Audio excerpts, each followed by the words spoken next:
السلام عليكم ورحمة الله تعالى وبركاته، إن شاء الله تكونوا بخير وصحة وعافية. قبل كل شيء تحياتي الحارة كامل الناس الجدد اللي دخلوا عندي في الصفحة، سواء في الفيسبوك في تيك توك ولا في الانستغرام. بارك الله فيكم.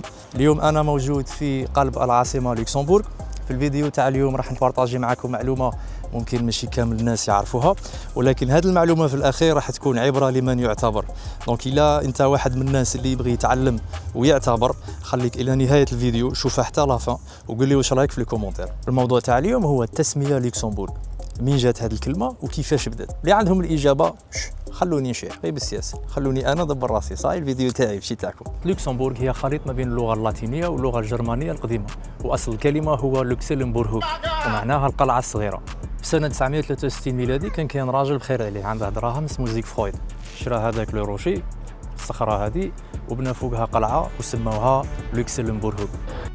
وهنا بدات الحكاية تسخن، ورجعت هذه القلعة هذه منطقة عبور ونفوذ ما بين ألمانيا فرنسا وهولندا، وين كانت بلجيكا ما على باليش. ومع الوقت تقواو وتفرعنوا كما نقولوا حنايا، ورجعت يدهم طويلة في أوروبا. هذه البلاد هذه من قلعة مبنية على صخرة على روشي إلى واحدة من أقوى دول العالم اقتصاديا وأغناها. يعني شوف التفاحتي. الخلاصة والعبرة من هذا الفيديو هي أنه مش لازم تولد كبير باش ترجع كبير، فأحيانا كل شيء يبدأ بصخرة.